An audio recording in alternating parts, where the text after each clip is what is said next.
Hello guys, RCSchim in the hangar, and today we will compare the Predator Micro against the Predator Mini. These are kind of the standard accessories you get. It only has one screw mount. For this you can use this little metal bracket here, the joystick thingy, some screws and some cables, and a tiny manual. You can have the voltage displayed there. Okay, check the weight. 6 grams versus 12 grams. Half the size and half the weight.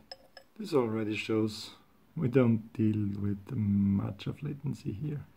Let's try to compare the Micro Predator versus the Predator Mini. We see a bit of noise back there, which actually looks worse on the cam than on the screen. But it's really sharp and has good colors. And of course the reaction is fast as hell. Wide dynamic range window, yes. We have a foggy morning today, so that's all just bright white, so you have no clouds. But it looks fine. Looking in the light, no problem. Yeah, this is the typical overshoot of wide dynamic range. This is the camera, by the way. It's amazing how small it is.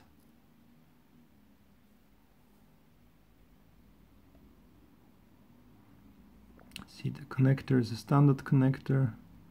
It's a smaller lens, and the one I got here has a 1.8 mil, and it's in PAL mode. 1000 TV lines, 5 to 40 volts, and it's 4x3, and it's a CMOS. Now I switched from the Micro. Luckily it has the same connectors. I love this, that you don't have to change the connectors all the time. So this really looks large compared to the smaller sibling. But this is not a really large camera at all. But it feels a bit heavier on this comparison here. It has a standard sized lens. This one here is a 2.5 mil, which I'm okay with.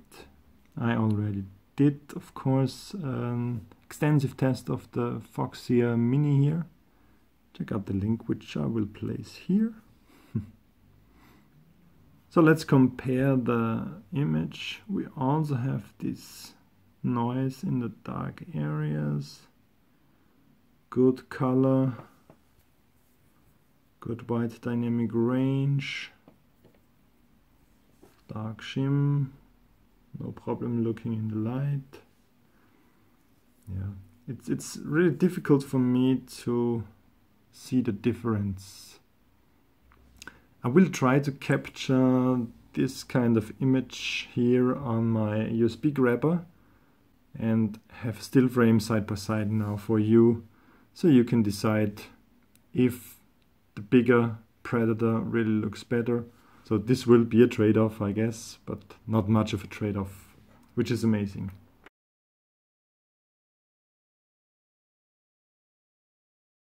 And while we have it on the bench, of course we will also do the magic box test.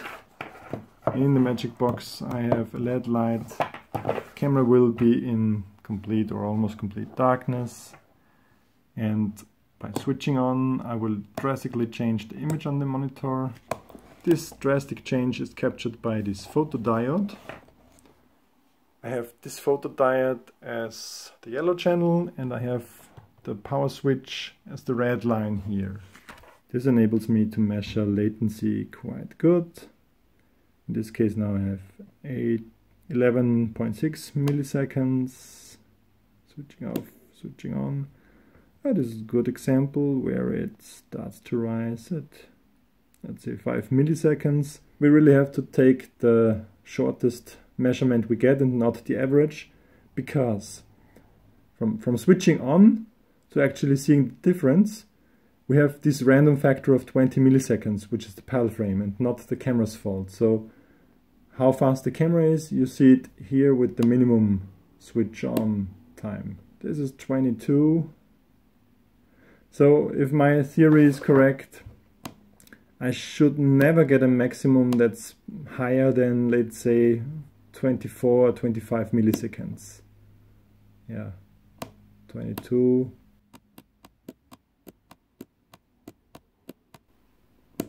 Yeah, I could do this forever. This is maybe the maximum, 23. So the minimum is like 5 milliseconds. The maximum is 23, which is 20 plus 3 milliseconds. So with my level of accuracy here, I would say this camera has between 3.3 milliseconds and 5 milliseconds, which is amazing. And now you won't see much of a difference with the small cam. So we have the little Predator in there, and we have the same kind of spread spectrum.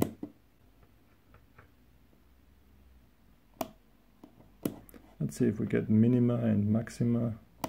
7. It really takes a lot of switches to be lucky enough.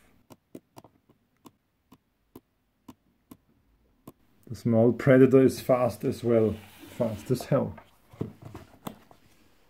Okay, just filmed the end sequence of this video twice with my screen grabber thingy here, but it hanged twice. Please bear with me. I will try to film this ending sequence 1/3 time with the phone. So the question of this video was, is the tiny one as good as the large one? Maybe almost. If you need it on a micro quad, it's definitely the way to go. It weighs almost nothing. It has almost the same quality than a bigger camera. I can't believe it. The latency is the same. It's almost not noticeable, so it's the fastest cam out there.